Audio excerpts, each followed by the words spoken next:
Nagising ang Pilipinas sa isang digital na lindol ngayong umaga. Sa pagpasok ng mga orasan sa ikatong linggo ng January 2026, isang headline na napakalamig, napakalinaw at nakakasindak ang nagsimulang mapunit sa tela ng social media. Kris Aquino, pumanaw na sa edad na 54. Sa loob lamang ng ilang minuto, ang Queen of all Media, ang babae nagsilbing bilang tibok ng puso ng bansa, ang pinakamatapat na diarist nito at ang pinakamatatag nitong manlalaban ay pinagluluksa ng milyon-milyon.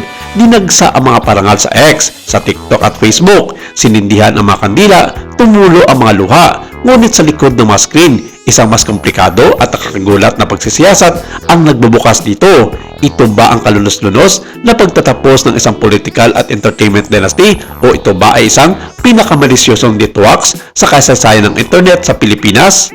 Lumalabas kasi sa mga pangunahing news media na tumigil na ang paghinga ni Kris Aquino sa ginawang minor operation sa kanya nito lamang linggo na bagay naman nagbigay palaisipan sa mga netizens kung ano na nga ba ang lagay ng Queen of all Media sa mga oras na ito.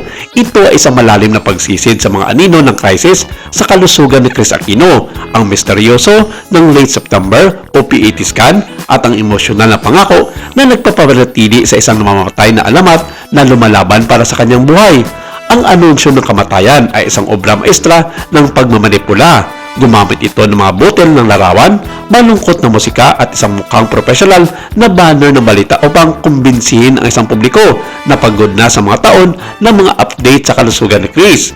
The Hawk, ang balita ay matalinong iniugnay sa isang minor operation na di manoy nakatakdang sumailalim si Kris nitong linggo.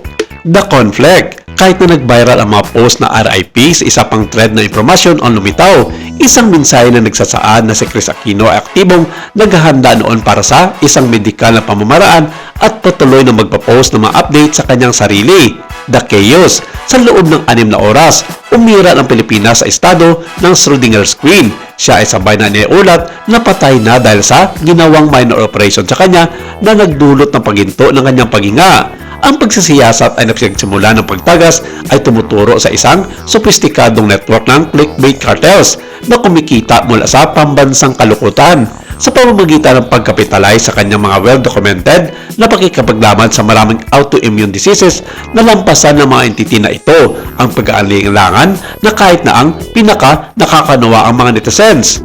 Habang ang mundo ng social media ay nagtatalo tungkol sa kanyang pag-iiral, isang fragment ng hilaw, hindi na filter na audio mula mismo kay Kris Aquino ang lumabas na nagpapadala ng panginginig sa mga tinik ng kanyang mga tapat na taga-suporta. Para sa mga nakakaalam sa oncology at autoimmune monitoring, ang PET positioning open emission tomography o scan ay isang heavy-duty na diagnostic tool.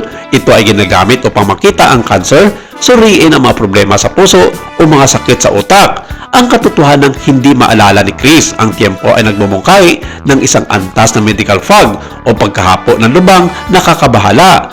Ang aming pagsisiyasat ay nagpapakita na si Kris ay sumasailalim sa isang pagsubok na makakasira sa isang tao sa kalahati ng kanyang edad.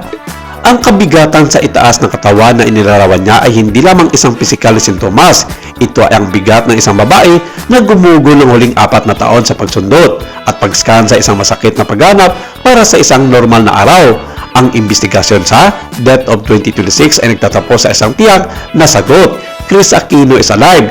Nanatiling tahimik ang Aquino clan hindi dahil sa isang trahedya kundi dahil nakatutok sila sa laban ng heavy upper body na kasalukuyang nilalabanan ni Kris. Gayunpaman, ang panluloko ay naglantad ng isang nakakatakot na kainaan. Masyadong invested ang publiko sa kwento niya kaya madali silang manipulahin. Sa tuwing mananahimik si Kris Aquino upang sumailalim sa PET scan o isang pamamaraan, ang Ghost of Death ay gumagalaw upang punan ang kawalan.